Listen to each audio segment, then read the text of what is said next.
buenas noches y bienvenidos a una nueva emisión de Blanco y Negro.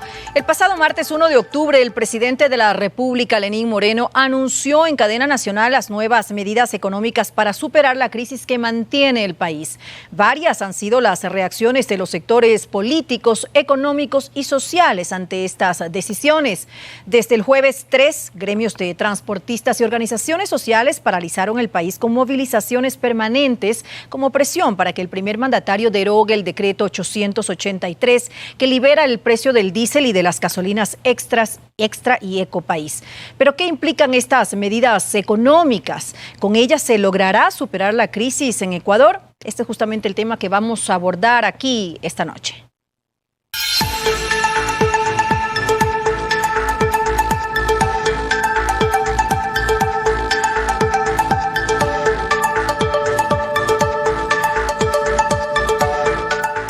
El presidente Lenín Moreno anunció las reformas tributarias, laborales y sociales, las mismas que serán analizadas y aprobadas por la Asamblea Nacional. Veamos.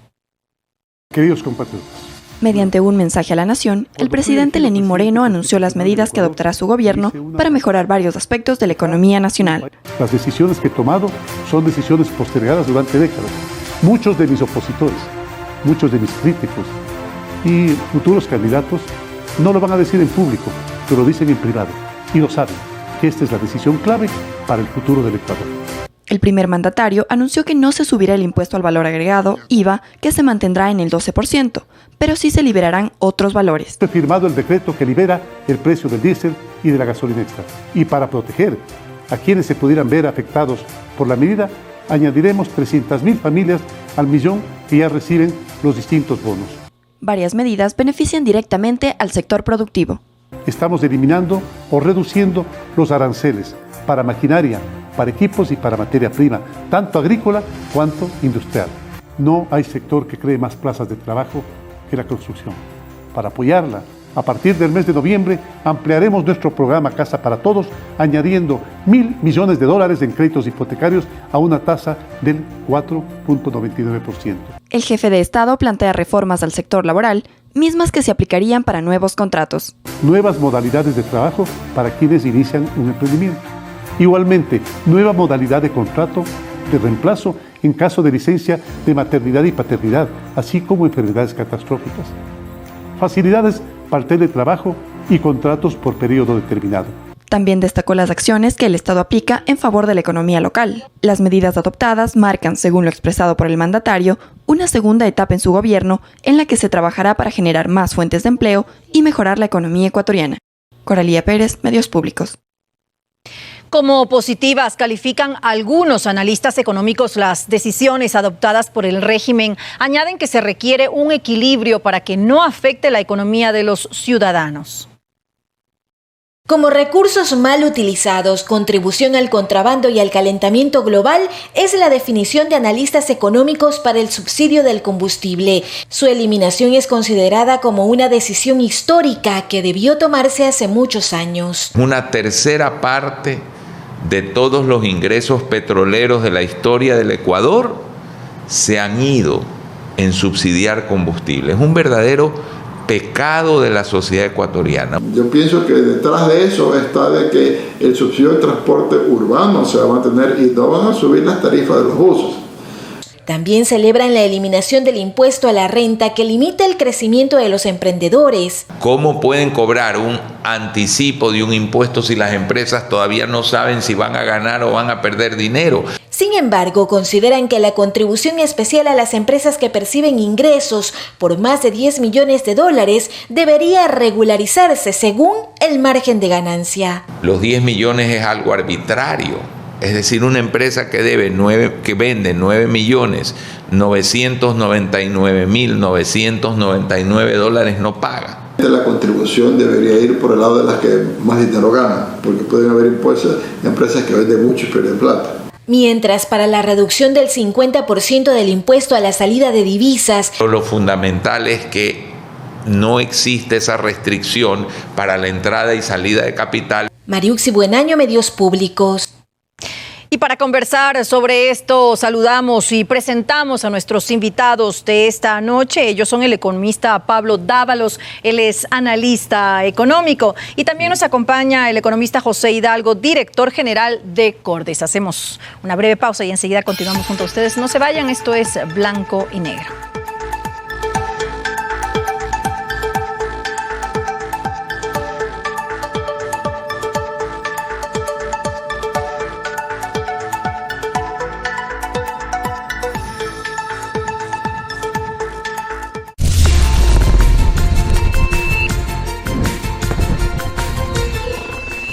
Qué importante es tener un seguro de salud, porque nunca sabes cuándo aparecerán las enfermedades. Un seguro de vida para saber que a tu familia nunca les faltará nada. Porque no todas las aseguradoras tienen un seguro para nosotros los agricultores. Ellos creen que somos un negocio de riesgo. En Seguro Sucre tenemos el único seguro agrícola para proteger la inversión y el trabajo de nuestros agricultores. Seguro Sucre, aseguramos lo que importa de verdad. Una empresa de todos los ecuatorianos que protege lo que es nuestro. El gobierno de todos. Naturaleza.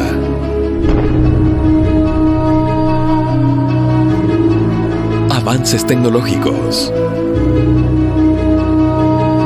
Y sociedad. Los documentales más emocionantes sobre lo que sucede en el espacio al que llamamos hogar. Planeta Peligro. Miércoles a viernes 21 horas. Por Ecuador TV. Comparte la emoción.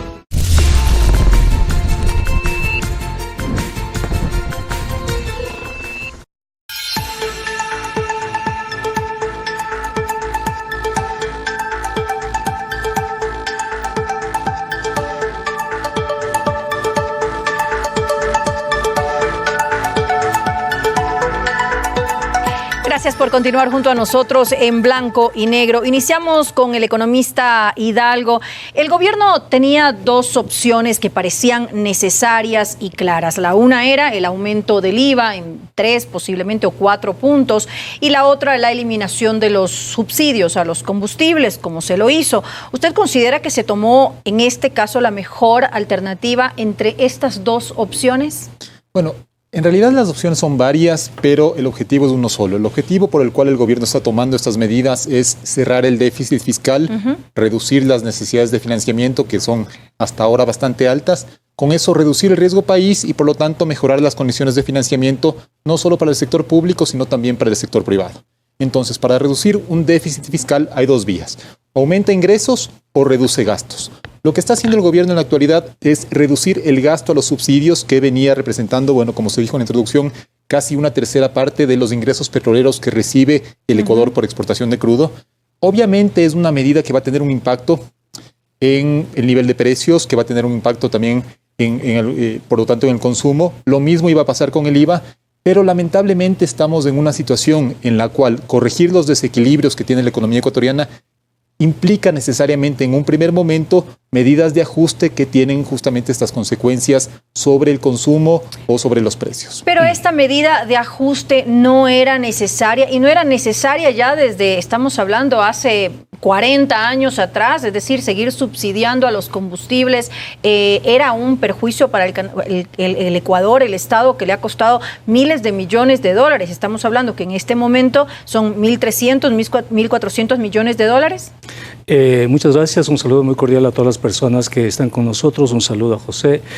No son 40 años, es apenas el periodo de la dolarización. Antes se utilizaba efectivamente el combustible para recargar impuestos en el combustible. El último proceso antes de la dolarización fue hecho justamente por Tajic. Tajic estableció una fórmula que vinculaba el precio del combustible con la tasa de evaluación. Entonces el Estado utilizaba hasta antes de la dolarización el combustible para extraer recursos. Decir que son 40 años no corresponde a la verdad de los hechos. 1, 2. El debate se había centrado sobre la pertinencia de los 2 o 3 puntos, hasta 4 puntos del IVA, y de una u otra manera todos estábamos pendientes de eso. Pero sin embargo, cuando parecía el presidente... que esto iba a darse. Sí, de hecho estuvimos en una radio y hablábamos de eso. Estuvimos conversando sobre eso. Pero el presidente anuncia de golpe incrementar el precio a través de la eliminación del subsidio, y eso da cuenta de que fue una medida que no fue trabajada, fue una medida espontánea, fue una medida improvisada. Yo pienso que el presidente calculó todo el ámbito político y se dio cuenta que no tenía espacio ni margen político para subir el IVA. Al no tener el margen político para subir el IVA, se fue por, según él y sus cálculos, el lado más fácil, que era la eliminación del subsidio. ¿Usted ¿no? se refiere a que se dio cuenta que tal vez no iba a tener los apoyos necesarios sí, en la Asamblea Nacional? Efectivamente, ¿no? O sea, tenía que ajustar a los sectores medios de la población o ajustar a los sectores de abajo, y a través de decreto, en vez de pasar por los filtros de la Asamblea, donde no tenía realmente los apoyos para lograr eso. ¿Qué hace el presidente? Simplemente cambia de estrategia, y eso demuestra que es una política absolutamente improvisada. Surge de la improvisación política en un contexto donde el capital político del gobierno es muy débil. No tiene nada que ver con el déficit fiscal, no tiene nada que ver con tener más recursos para el Estado, tiene que ver con cumplir las prescripciones normativas del acuerdo que suscribió con el Fondo Monetario Internacional. Está haciendo los deberes para el fondo nada más, ¿no? Entonces, frente a eso, busca capital político, no lo tiene, y hoy se da cuenta que esa medida le está provocando muchísimo costo político. Un costo que no lo había calculado, ¿no? ¿Cómo lo resolverá? Tendremos que ver el desarrollo de los acontecimientos en los próximos días, pero lo que sí sabemos es que el presidente tuvo que decretar estado de excepción producto de la improvisación de estas medidas económicas. Pero no es adecuado porque de una u otra forma se sincera la economía con esto, y a partir de eso se ordena, y es más fácil tal vez, incluso no para este gobierno que tomó la decisión, pero si pensamos en el próximo gobierno, ya tener una economía limpia, una economía real, ¿no le va a ser más fácil trabajar sobre eso? Sí, un par de puntos. Primero, los precios de los combustibles siempre se han elevado en momentos de ajuste fiscal. No es que los precios de los combustibles se elevaban permanentemente o eran variables, sino que hay que recordar que en los gobiernos, por ejemplo, en el de Febres Cordero, ahora que los socialcristianos se están oponiendo tanto al incremento del precio de los combustibles, se elevó 2 veces el precio como parte de procesos de ajuste. Es decir, los precios sí permanecían fijos porque sí estaban sujetos a un subsidio incluso antes de la dolarización. Por otro lado, hay... es decir, no está de acuerdo con lo que está diciendo en este momento el economista. Los datos no explican eso. No arrancaron con la dolarización. Respecto a el beneficio que trae la política en sí, no se limita, en mi opinión, únicamente a lo fiscal. Obviamente, reducir el gasto que se venía destinando a más o menos 1.500 millones de dólares solo a derivados importados, porque también hay un costo adicional que viene de que el petróleo que se entrega a la refinería local a un precio menor que el que podríamos obtener exportando ese petróleo al exterior también es una especie de subsidio, un costo de oportunidad. Entonces, el beneficio, lo que decía, es no se limita a lo fiscal, a reducir el gasto, sino que hay una coincidencia, yo diría, entre la gran mayoría de economistas.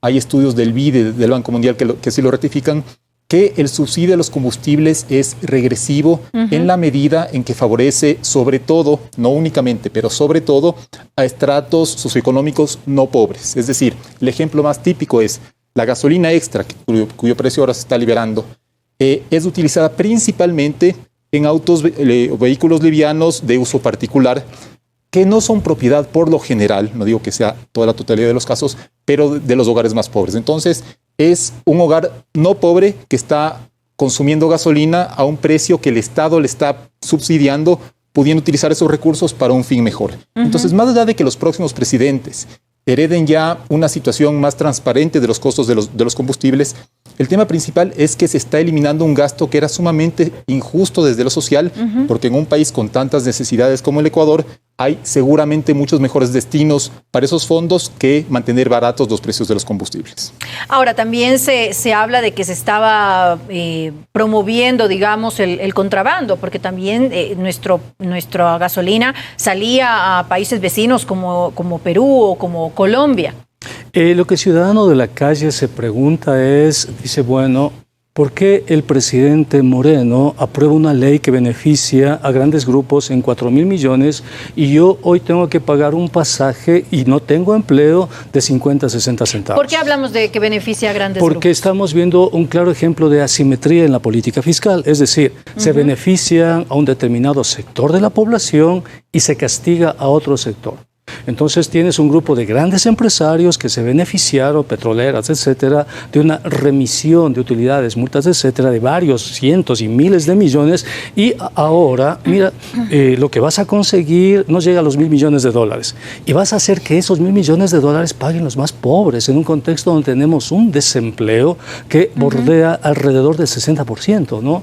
Entonces, si tenemos una población que no tiene empleo, que no tiene trabajo, que está realmente viviendo el día a día, y a esa población le subes el pasaje a 50, 60 centavos, le subes el costo de la vida y después le dices que es lo mejor, que es lo más justo, que es por su bien, la población tiene el justo derecho a pensar que le están tomando el pelo, Sin ¿no? embargo, economista Dávalos, y corríjame si me equivoco, parte de las medidas que se han tomado también es reducir o eliminar los aranceles para maquinaria, equipos y materia prima agrícola e industrial. De esta manera se apoya al sector productivo. También suprimir los impuestos a la importación de bienes de tecnología. Mira, también eliminar el anticipo de impuesto a la renta. ¿No cree usted que con esto se beneficia también a los microempresarios y a la pequeña empresa? No solamente que está dirigido a los grandes empresarios. Eso es correcto, pero con política agraria. Es decir, cuando tú tienes una política agraria orientada sobre todo a los pequeños y medianos productores, entonces ahí es correcto una política de inversión. Pero no hay política agraria, no hay política industrial, o sea, no hay política económica. Lo que el gobierno está haciendo es cumpliendo con el Fondo Monetario, diciéndole, mira, ya cumplí el deber, por favor, entrégame los 250 millones que me corresponden a la próxima cuota, ¿no? Y el Fondo Monetario aplaudiendo. Y estás generando un ambiente de caos social, de incertidumbre social. Entonces, no puedes utilizar la política económica para hacer eso. No puedes improvisar en política económica. De hecho, tú tienes ya un plan plurianual. Un plan plurianual que te aprueba la Asamblea cuando te eligen presidente. Y en ese plan plurianual tú tienes que decir, mire, el segundo año yo voy a revisar los subsidios y voy a compensar de esta manera. Es decir, las políticas económicas se toman con coherencia, con sindéresis, pensando en el conjunto de efectos multiplicadores que hay. Porque no se trata de solamente el precio de la gasolina, se trata de los precios en un contexto de dolarización. Hay que proteger la dolarización, es decir, tú mueves un precio y automáticamente se mueven todos los demás. Y si vas a tomar una medida tan fuerte, dialoga, establece un diálogo. Siéntate con los transportistas, siéntate con todos los que tienen que ver con la transportación, porque fíjate este momento, los transportes escolares que transportan los niños a la escuela le van a decir, mire, yo ya no puedo cobrar lo que le estaba cobrando, pues. Y el padre de familia que hacía un esfuerzo para pagar la pensión y el transporte escolar, ahora tiene que duplicar ese esfuerzo. Es decir, los efectos multiplicadores de esta medida son tan vastos, tan importantes, que tú tienes como escenario lo que está pasando ahora. Ahora, economista Hidalgo, se está efectivamente improvisando en política económica. ¿Qué efectos puede tener el haber tomado esta decisión de eliminar los subsidios a los combustibles? A ver, impactos hay varios. Eso es innegable que un incremento, sobre todo en el diésel, puede generar incrementos en otros precios. Yo diría primero como acotación. Me acuerdo en un programa aquí en Blanco y Negro que debatíamos también con Pablo, que cuando se estaba debatiendo la posibilidad de incrementar el precio de la gasolina extra y súper, Pablo decía, bueno, el almuerzo ejecutivo que ahora te cuesta $2 te va a costar 5 o 6. Él lo dijo textualmente. La inflación a agosto de este año es 0%. 0% según el INEC, pese al incremento en las gasolinas. Yo no digo que el aumento del diésel no vaya a generar incrementos en los precios del consumidor, pero no creo que va a ser un incremento desmesurado porque el propio contexto económico, lamentablemente, con una demanda de los hogares que viene creciendo al 0,6% anual según el Banco Central, no da lugar a un proceso especulativo generalizado. Los consumidores son mucho más cautelosos y cuidadosos al momento de gastar y creo yo que también es parte de la obligación como consumidor no dejarse ver la cara, digamos, si es que me estaban vendiendo un almuerzo en $2.50 y me dicen subió el diésel, le subo el almuerzo a 5. Bueno, ¿sabe qué? Me voy a comprar otro lugar. Pero también entonces debe venir acompañado de, primero, una compensación para los transportistas y segundo, un adecuado control para que no haya una inflación severa. Yo no soy muy partidario de los controles de precios porque creo que son bastante ineficientes. Finalmente yo creo que ahí es papel del consumidor saber dónde consumir y dónde no. Respecto a la compensación, más allá de los temas arancelarios que usted mencionó, para fomentar la actividad, haya o no política agraria o haya no política industrial. Si es que un bien de capital es más atractivo ahorita y la industria no tiene maquinaria ociosa, puede ser un mejor momento para invertir y generar empleo. Creo que la principal compensación que se está dando es justamente este incremento en el número de beneficiarios y en el monto del bono de desarrollo humano. Es decir, de 1 millón a 1.300.000. Son 300.000 más. nuevos beneficiarios y con además un aumento de $15. Entonces, esa sí me parece que es una vía, sobre todo para moderar, no digo eliminar del todo, pero moderar el impacto que pueda tener un incremento en el costo de vida en los hogares más pobres. Una protección social. Efectivamente, o sea, lo que estamos buscando ahorita es sincerar los precios en la economía, eliminar una política económica de subsidios que era no solo perniciosa para el fisco, sino socialmente injusta, pero tratar de hacer esto protegiendo a los más vulnerables. ¿Quiénes son los más vulnerables? Por lo general, los hogares o personas que reciben el bono de desarrollo humano y bonos similares. Entonces, yo creo que esa medida, que está, de hecho, contemplada en una recomendación de un estudio que el BID había publicado en junio de este año, me parece que es una medida sumamente interesante porque permite absorber una parte del incremento que todavía no sabemos cuánto vaya a ser, pero tomando en cuenta el antecedente de que la inflación es 0%, pese a los aumentos del precio de la gasolina que se dieron a finales del año pasado, puede ser que la inflación sí dé un salto, pero que no sea desmesurado. Economista Dávalos, su reflexión y además, ¿cómo debería manejarse esta compensación con los transportistas en estos momentos? Sí, los economistas tenemos miedo a la inflación, pero más miedo tenemos a la deflación. Es decir, cuando la gente no tiene dinero ni siquiera para comprar y los empresarios tienen que bajar los precios porque están con tantos stocks acumulados que la economía se detiene. Y es el miedo que yo tengo con estas medidas, que entremos en un proceso no inflacionario, sino un proceso deflacionario. Es decir, que la gente no tenga ni siquiera para lo mínimo para vivir, ¿no? ¿Qué tenemos que hacer? Creo yo, si el presidente no retira la medida, tiene que empezar a conversar con todos los actores y establecer estrategias de compensación. La primera estrategia de compensación es incrementar los salarios. Tiene que establecer una compensación a los salarios de tal manera que los salarios puedan absorber el choque de lo que significan los nuevos costos de transporte, los nuevos costos de canasta y se pueda reactivar la demanda efectiva en la sociedad. Lo primero que tiene que hacer el gobierno es decir, sentarse con los trabajadores, a ver, veamos el monto de incremento salarial, 50, 60, 70 dólares, trabajamos sobre eso y con ese incremento salarial se puede, creo yo, este momento atenuar el shock que ha significado la eliminación. Segundo, trabajar con todos los involucrados en el problema del transporte, que tiene que ver desde los pequeños botes que van al mar y nos proveen de mariscos en la mesa y podemos comer mariscos a un costo relativamente cómodo porque para ellos el costo del transporte, el costo del diésel en ese caso representa casi 2/3, ¿no?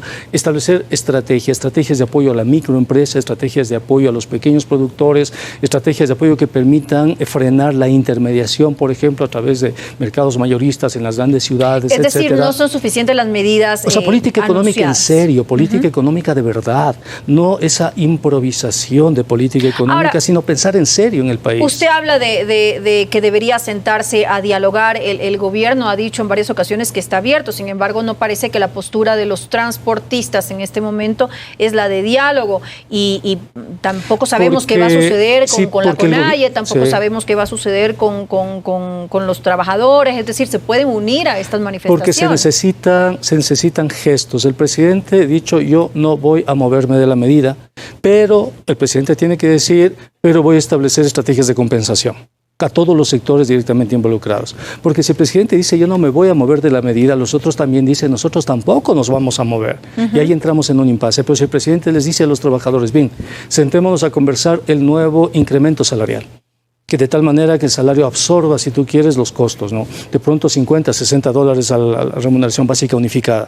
Igual con los otros sectores. El momento que se abre ese diálogo y hay la real voluntad del gobierno de llevar adelante eso y de aquí en un mes, mes y medio se sube el salario, qué sé yo, unos 50, 60, por lo menos, entonces poco a poco recuperan la capacidad productiva de la sociedad, se recupera la capacidad de consumo y lo más importante, María del Carmen, es la paz social. La paz social no tiene precio.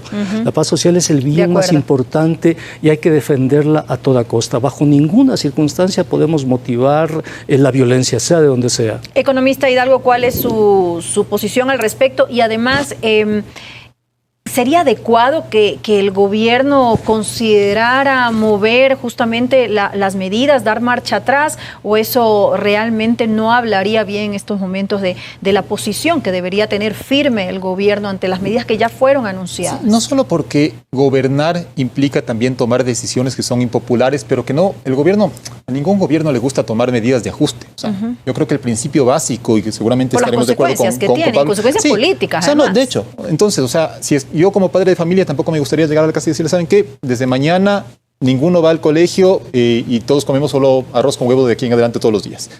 A nadie le gusta tomar ese tipo de medidas. El gobierno está tomando medidas fiscales justamente porque la situación fiscal no era sostenible en el largo plazo. Entonces, empezó ajustando el gasto de inversión y de hecho lamento que el gasto de inversión haya sido hasta ahora la única variable de ajuste porque eso tiene un impacto en la actividad y en el empleo, pero ha considerado oportuno extender ese ajuste fiscal a la eliminación de los subsidios, que es una medida que realmente debía haberse tomado hace muchísimo tiempo. Es decir, cuando la economía tal vez no estaba sufriendo este estancamiento que hace que los impactos de la medida puedan sentirse más en algunos sectores que efectivamente no tienen empleo. Pero echarse atrás en esa medida yo creo que sería una pésima señal.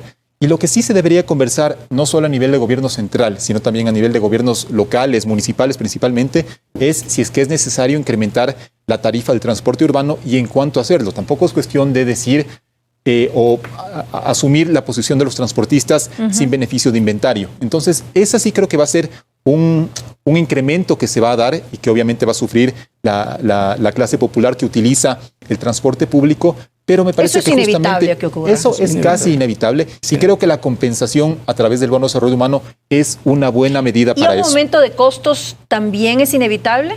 Que va ligado al aumento de los costos de transporte, obviamente. Hay algunas industrias o actividades que obviamente dependen en mayor o en menor medida del diésel. Por ejemplo, el transporte de alimentos, digamos. Entonces, usted tiene una camioneta que transporta 100 quintales de papas, no va a ser que el quintal de papas se duplique el precio porque aumentó el precio del diésel, ¿sí? Es únicamente un componente de la cadena desde que sale de la finca hasta que llega al consumidor final.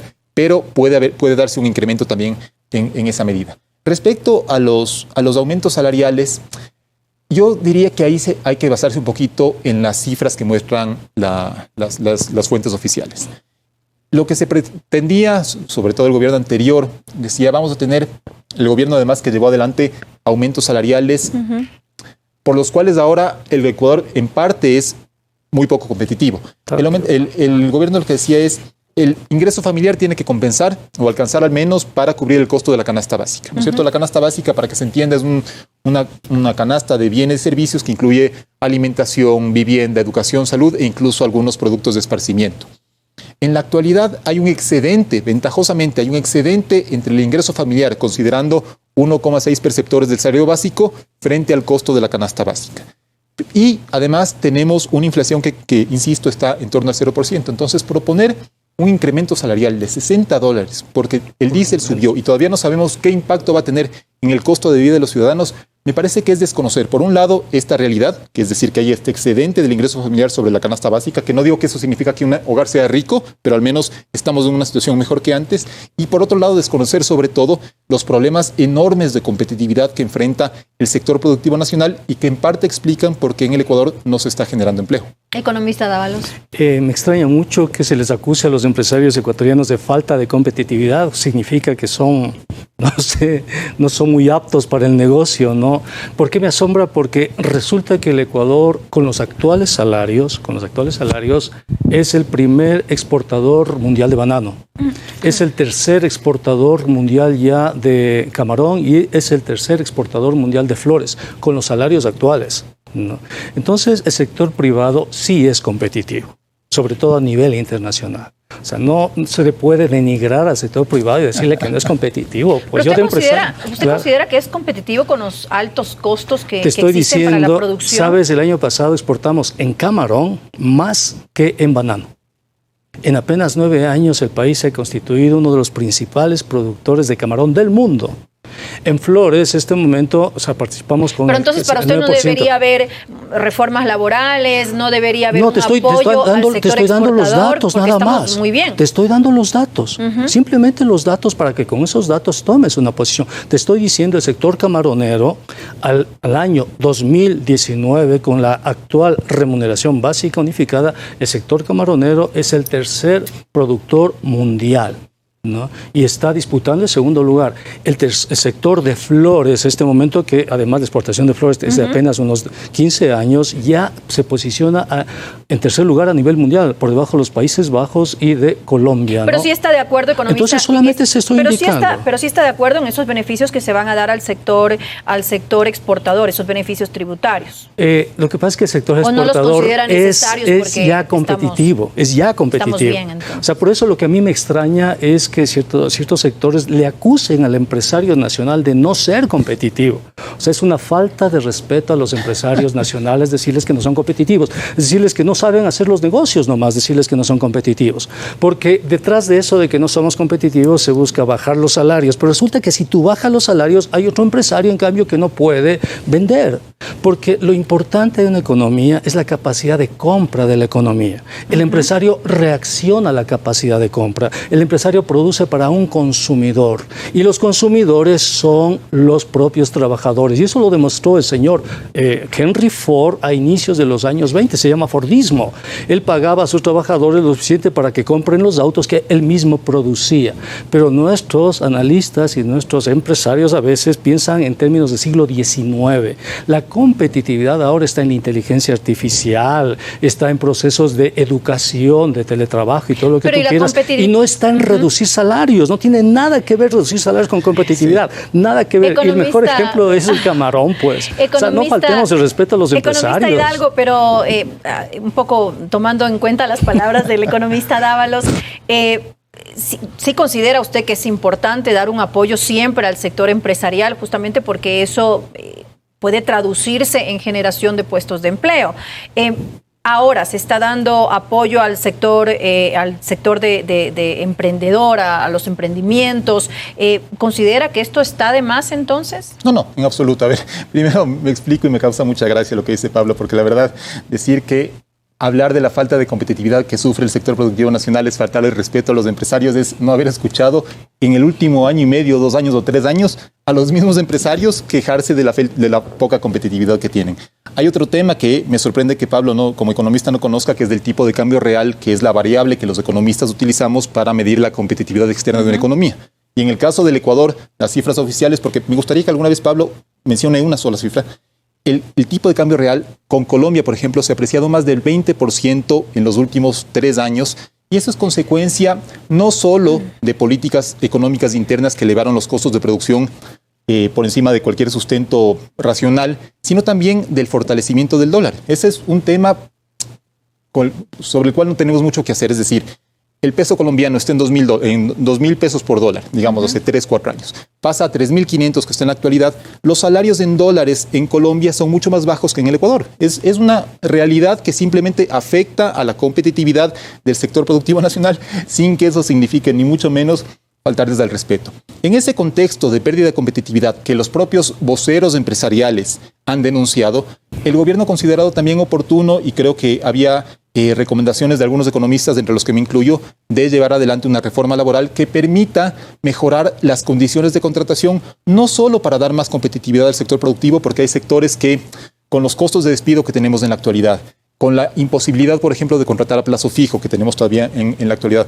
con la jubilación patronal y demás, no se ven tentados a invertir localmente. Sobre todo para los emprendimientos, podría resultar un impedimento esto. O sea, tanto para empresas nuevas, claro, peor para empresas nuevas porque un emprendimiento ni siquiera sabe si va a ser viable en el largo plazo. Entonces, esa medida de darles a los nuevos emprendimientos un plazo mayor sin que estén sujetos al pago de una indemnización en caso de que no sean viables, me parece una buena medida. Es adecuada a su parecer. Sí, pero yo soy favorable más a medidas generales. Es decir, por ejemplo, en mi opinión, lo ideal hubiera sido extender el periodo de prueba de los trabajadores para todo el mundo. Porque finalmente, y lamentablemente en el Ecuador, un poco se aplica eso de echa la ley, echa la trampa. ¿Qué es un nuevo emprendimiento? Es una empresa nueva, es un nuevo RUC, o sea, de una empresa ya grande que saca un nuevo RUC para ponerse un local. Entonces, eso no me queda demasiado claro, pero creo que las reformas laborales, lamentablemente de los anuncios que se han escuchado hasta ahora, me parece que se están quedando un poco cortas, pero están, en mi opinión, al menos bien encaminadas, y sobre todo hay que tener claro que el objetivo final de esas reformas no es beneficiar al sector empresarial, sino fomentar la contratación en el sector formal, porque las cifras del INEC muestran que a junio de este año, que son las últimas disponibles, apenas del 38% de la fuerza laboral o de la población económicamente activa tenía un empleo adecuado. Casi el 60% está, o más del 60%, entre desempleado o empleado de manera inadecuada, lo que se relaciona de manera directa con la informalidad. Entonces, el objetivo fundamental de una política económica, de una política pública en materia laboral, debe ser incorporar a esas personas al sector formal, no solo para que tengan mejores condiciones de trabajo, sino también para que tengan cobertura de seguridad social. En la actualidad, una persona que trabaja en la calle vendiendo jugos, le llega a pasar algo, un accidente de trabajo, no sé, le atropella un auto y no tiene la cobertura de seguridad social. Un empleado, un operario en una firma manufacturera, sí tiene esa cobertura. Y si es que esa persona que vende jugos puede empezar a trabajar, aunque sea a medio tiempo, en una empresa formal, va a tener beneficios que en la actualidad no tiene. Ahora, si esas reformas son aprobadas por la Asamblea Nacional, si es que pasan, ¿qué va a suceder con la empresa privada? ¿Cuál va a ser el compromiso? Es que tal vez eso sí, no está todavía muy claro, no hay un compromiso de la empresa con el gobierno si es que esto se da. Mira, yo pienso que el debate es saludable en la democracia. Justamente el debate implica discrepancias y están bien las discrepancias. Pero yo pienso que hay un marco con el cual no podemos discrepar y que siempre de una u otra manera tenemos que respetar y se llama la Constitución.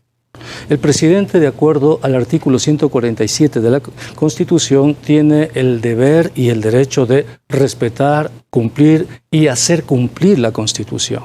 Si la Constitución no te da posibilidades de flexibilizar el trabajo, entonces tú no puedes enviar leyes a la Asamblea en contra de lo que te establece el texto constitucional. Pero específicamente refiriéndose al contrato por horas. No puedes, la Constitución no te da esa posibilidad. Pero el contrato por horas, la figura del contrato por horas no se está considerando. Porque además el Ecuador es signatario de instrumentos internacionales, entre ellos acuerdos y convenios con la Organización Internacional de Trabajo. Y de acuerdo a lo que se conoce como la pirámide de Kelsen, los tratados internacionales de derechos humanos están a un rango igual de la Constitución. Y los acuerdos suscritos por el Ecuador con la OIT no permiten ese tipo de cambios. Entonces, mucho me temo que cuando se ejerza control de constitucionalidad, los anuncios que hizo el presidente no pasen el control de constitucionalidad. ¿Qué anuncios son, a su parecer, inconstitucionales? Por ejemplo, es inconstitucional pedirles a los empleados públicos que regalen un día de su salario. Es inconstitucional renovar contratos con un 20% menos con respecto a la anterior contratación. Es inconstitucional reducir además ilegal, porque no está en la ley, reducir la jornada laboral de los empleados públicos, ¿no? Reducir la jornada laboral. La jornada laboral, las vacaciones de los empleados de 30 a 15 días. Sí. Entonces, hay instrumentos y hay leyes. Yo pienso que, independientemente de las posiciones que uno pueda tener, independientemente de los criterios, sean o no acertados, que uno debe tener, uno siempre tiene que marcarse en la Constitución, siempre, en todo momento. En el tema de las vacaciones se trata de derechos adquiridos. Se trata de derechos adquiridos y la Constitución establece la progresividad de los derechos. Es decir, te prohíbe la regresividad. Entonces, si la Asamblea lleva adelante eso y la Corte Constitucional finalmente realiza un control constitucional, las reformas que han sido propuestas por el presidente a ese nivel al menos de flexibilización se caen. Se caen porque deberíamos primero denunciar los acuerdos con la OIT, y eso tiene que hacer la Asamblea. Decir, estos acuerdos que hemos suscrito ya no sirven. Segundo, tenemos que eliminar esos acuerdos que dicen en la Constitución, esos párrafos que dicen que los derechos son progresivos. Y decir, no, ya no son progresivos esos derechos. Es decir, tenemos que hacer varios cambios para que la arquitectura institucional que tenemos se adecue a estas nuevas necesidades. Hablamos específicamente de estos 3 puntos. Por ejemplo, ¿no? Hay otros más, pero... ¿Cuáles son esos otros más? Al mismo acuerdo con la carta de la Carta de Intención con Fondo Monetario. Me refiero al tema laboral. El tema de flexibilización laboral son esos 3. Que son los más importantes, ahora, señalaría yo. Yo tengo una duda con eso, economista Hidalgo, y es si estos 3 puntos también van a pasar a la decisión, al debate de la Asamblea Nacional, o estos 3 puntos se los toma también por un decreto. No, eso tiene que pasar por debate, tiene que pasar a la Asamblea Nacional. ¿Qué va a pasar entonces con la Asamblea Nacional, con esas reformas tributarias y laborales? ¿Que va a tener algún tipo de rechazo? ¿Van a acogerse? ¿Cómo ve usted? ¿Qué cree que va a suceder ahora? A ver, creo que en lo tributario, ¿no?, seguramente no van a tener mucha oposición finalmente las reformas tributarias que se van a enviar a la Asamblea, salvo aquella que implica la donación o la contribución de las empresas con ventas mayores a 10 millones, según las cifras de 2018. Lo demás son casi todo rebajas tributarias. Hay rebajas arancelarias para bienes de capital y materias primas. Son medidas positivas. Sí, yo diría que tomando en cuenta el impacto que puedan tener, por ejemplo, esa rebaja arancelaria sobre la balanza de pagos, la rebaja arancelaria de los bienes tecnológicos, creo que no van a tener en todo caso ningún tipo de oposición o una oposición muy acotada. Respecto a las reformas laborales, sí creo que va a haber un mayor debate, pero ahí, obviamente, sin ser un constitucionalista, ni mucho menos, porque para eso están los especialistas en eso, hay dos puntos que creo que es importante mencionar. Primero, que las reformas, en caso de aprobarse las reformas laborales, aplicarían únicamente para los nuevos contratos, ¿sí? Una persona que ya tiene la suerte de tener un trabajo en la actualidad en el sector formal va a continuar con las condiciones que tiene hasta la actualidad y en adelante, ¿sí? Y el segundo punto tiene que ver con la progresividad de los derechos para una persona que no tiene trabajo o una persona que está trabajando en condiciones precarias, inseguras, pasar al sector formal, aunque sea con un contrato a plazo fijo de un solo año o, si es que fuera posible, por horas o contrato ocasional. ¿Eso implica una regresión de derechos o implica mejorar su condición frente a lo que están enfrentando en la actualidad? Entonces sí creo que eso también es un punto que podría estar sujeto a debate si es que tomamos como objetivo final de la reforma laboral incorporar a las personas que están fuera del sector formal justamente al sector formal de la economía. Economista Dávalos.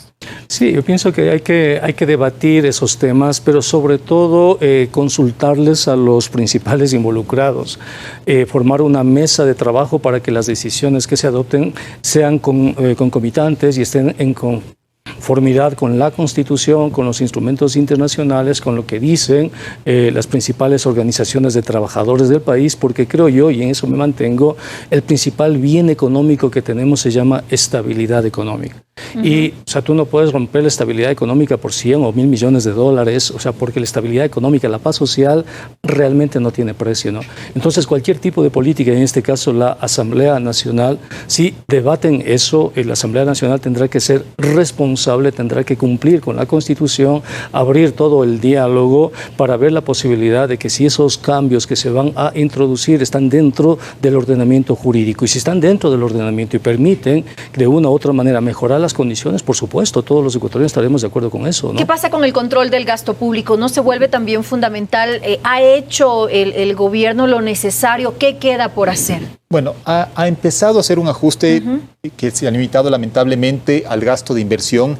El gasto corriente del presupuesto del Estado y de todo el sector público sigue creciendo, en parte en el presupuesto del Estado. El gasto corriente, estamos hablando de los sueldos. Sueldos, intereses, transferencias corrientes a los municipios de la seguridad social, compra de bienes y servicios. De esos componentes, únicamente el de sueldos se está reduciendo y todos sabemos que es un costo social importante, pero es una medida que lamentablemente se tenía que tomar. Hay que desvincular a funcionarios públicos. Sí, lamentablemente escuchando, por ejemplo, esta semana las propuestas que hizo la alcaldesa de Guayaquil, que se quejaba. Eso les iba a preguntar su apreciación al respecto. Sí, ella decía, la solución habría sido reducir en 20% la burocracia. Eso implica, si es que hablamos del presupuesto del Estado, no sé, votar a 100,000 personas. Me parece que es una declaración populista, un tanto irresponsable, no viable social ni económicamente, pero sí creo que es lamentablemente necesario que ese crecimiento enorme que se dio en la nómina del sector público se tiene que achicar, tomando en cuenta que no todas las personas que están en el sector público están haciendo un aporte a la productividad o al bienestar de la sociedad en su conjunto. Le pongo un ejemplo de años anteriores. Había una superintendencia de comunicaciones enorme, ¿no es cierto? La Supercom, que tenía no sé a cuántos funcionarios escuchando lo que se decía en cada programa de televisión o radio. O sea, ¿cuál era el aporte al bienestar social de esas personas ahí? A mí no me queda claro. Entonces, sin querer decir que el funcionario público no haga algo de provecho en general, yo creo que más bien en general hacen un beneficio a la sociedad. Sí es importante reducir la nómina. El gobierno habla de una reducción de 23,000 personas. Hasta fines del 2019 también se habla de unos 35.000 a 40.000. Sí, porque decían 23.000 hasta la fecha y 12.000 más hasta lo que termine el año. Y uno ve en las cifras y el gasto se ha reducido apenas en 1,5%. Entonces, sí es importante que otros componentes del gasto corriente sean revisados, sobre todo bienes y servicios de consumo. Las transferencias lamentablemente están marcadas por ley, lo que tiene que pasar a los GATS de acuerdo a los ingresos tributarios y a los petroleros. Y en ese contexto, entonces también aparece la opción de justamente eliminar los subsidios a los combustibles. Por otro lado, yo solo quería hacer habiendo estado de acuerdo con Pablo en la necesidad de que la Asamblea sea responsable en cuanto a las reformas laborales que aprueba. Hay una dificultad respecto al diálogo con los actores participantes de esta reforma, y es quién representa a los desempleados. Porque obviamente hay representantes de trabajadores, para eso están los movimientos sindicales. Pero ¿quién representa a los desempleados? ¿Quién representa a los subempleados o a los empleados inadecuados? No hay un movimiento que los aúne y para que ellos puedan decir, ¿saben qué? A mí, ofrézcanme un trabajo aunque sea a medio tiempo, pero prefiero eso y tener cobertura de seguridad social que no tener nada. Entonces sí creo que en el diálogo que considero necesario es importante tomar en cuenta no únicamente a quienes ya tienen en la actualidad un trabajo, sino sobre todo a las personas que serían los principales beneficiarios de la reforma laboral. Tenemos que hacer una breve pausa, pero enseguida regresamos con las conclusiones del programa, así que continúen junto a nosotros.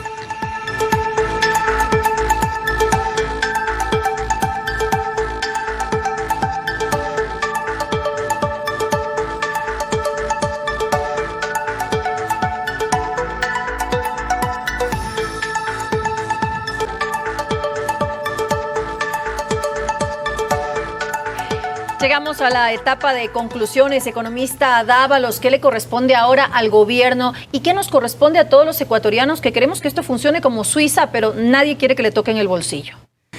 Mira, yo quiero pedirle al presidente de la República, pedirle con toda la sensibilidad del mundo que por el bien de la paz social, por el bien de la estabilidad, por el bien sobre todo de los más pobres, de los más humildes, que suspenda los efectos del decreto que liberaliza el precio del diésel y las gasolinas. Es decir, que dé marcha atrás. Le pido que suspenda y que abra un proceso de diálogo. Que abra un proceso de diálogo porque una medida tan fuerte, tan contundente, no puede ser tomada sin tener la participación del pueblo. Le pido al presidente que cuide el bien más preciado que le entregamos cuando él estuvo de candidato, que se llama la paz y la estabilidad social. Le entregamos eso en sus manos, cuide esa paz social. No queremos ecuatorianos muertos, no queremos jóvenes asfixiados, maltratados por la policía, no queremos eso. Le pido al presidente que recuerde la reunión que tuvimos en enero del año 2018 cuando le entregamos un conjunto de 40 medidas económicas que contemplaban la posibilidad de reactivar la economía sin golpear a los más pobres. Le pido que piense en los más pobres, en los más humildes, a ellos se debe, ellos votaron por él. Que piensen ellos y que el país necesita una estrategia de reactivación, necesita una estrategia de empleo, una estrategia de liquidez. Este momento el país está mal. Todos los indicadores económicos dan cuenta que está mal.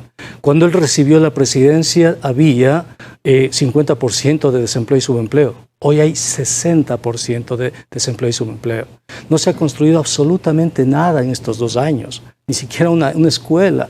Le pido con toda, la sensibilidad y apelando a su corazón, le pido que retire este proyecto, que emprenda un proceso de diálogo, que pacifique el país, que si le entregamos en sus manos la estabilidad y la paz, que entregue la estabilidad y la paz a su sucesor en las mismas condiciones en las cuales él la recibió. Todo lo demás se puede conversar, se puede arreglar. Economista Hidalgo, ¿existe esa medida mágica en la que se mejora la economía y no se golpea a los ciudadanos, no se genera justamente esta incertidumbre alrededor de la economía? No existe eso. Lamentablemente, sí existe. Del desequilibrio de los desequilibrios que se heredaron, no es posible salir sin un primer momento de ajuste que lo que se debe buscar es que afecte en la menor medida posible a los más vulnerables. Yo diría al presidente que por favor no le haga caso a Pablo en cuanto a dar marcha atrás. Que no dé marcha atrás. En la medida que siga la violencia, entonces. Tenemos dos posiciones contrarias. Que siga la violencia, entonces. Qué terrible.